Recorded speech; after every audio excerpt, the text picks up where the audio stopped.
ألخص الحلقة اللي فاتت علشان لو لسه ما شفتهاش.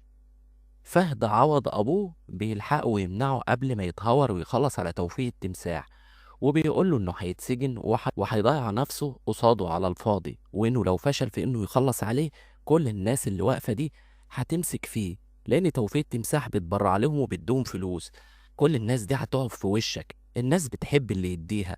وفهد بيقول له بس الناس دي ما تعرفش حقيقته، وأنا مش قادر أنسى حق أبويا واللي عمله توفيق التمساح فيا أنا وأختي وأبويا وأمي.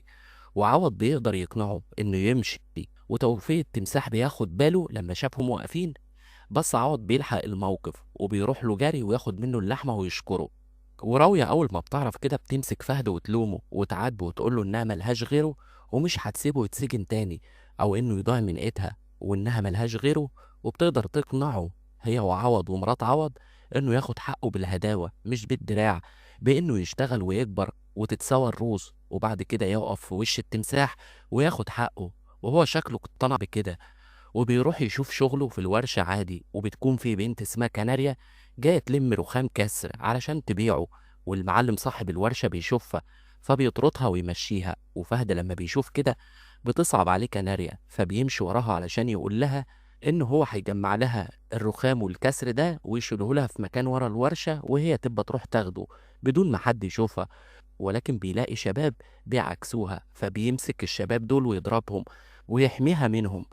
وكناريا في البداية بتكون شاكة في شهامة فهد وحاسة إنه عايز منها حاجة، ولكن فهد بيقول لها إنه بيساعدها لله في لله، وهي بتكون مصدقة من جواها وفرحانة بشهامة فهد، بس عاملة نفسها متضايقة. وبيكون غلاب ووفاء بيقنعوا عمر ابنهم إنه يتجوز بقى، وغلاب عايز يجوزه بنت توفيق التمساح، وبيقول له ده أخويا وعشرة عمري، وأنت لازم تيجي تحضر الحفلة اللي عاملها توفيق التمساح وبالمرة تتعرف على بنته. وبيكون فهد بيوصل راوية للمطعم اللي هي بتشتغل فيه، وفهد شاكك إنها شغالة في المطعم لأنها رايحة في وقت مش مناسب وبالليل. وراوية بتقدر تقنعه إنها فعلا شغالة في المطعم بالليل علشان البقشيش بيبقى كويس، وبيوصلها فهد للمطعم. وأول ما بيسيبها ويمشي راوية بتخرج من المطعم وتركب تاكسي، ومحدش عارف هي رايحة فين من ورا فهد.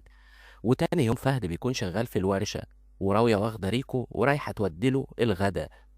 وفهد أول ما شافهم مع بعض اتعصب وقال لها انت ازاي تمشي مع ريكو كده قدام الناس في عز النهار، الموضوع ده ما يتكررش تاني. وبيقول لها انها تطلع البيت، وريكو بيقول له ما خلاص يا عم ما جراش حاجة ايه يعني.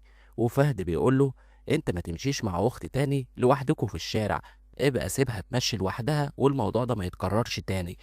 وفجأة بتيجي عربية جيب وعربية نقل وفيهم رجالة كتير وبيسألوا عن فهد البطل، وفهد بيقول لهم ايوه انا فهد البطل، وبتخلص الحلقة على كده. لو عايز تعرف التوقع بتاع الحلقة اللي جاية ارجع لأول الفيديو ده، وبكده أكون خلصت. تابعني علشان يوصلك أحداث المسلسل أول بأول.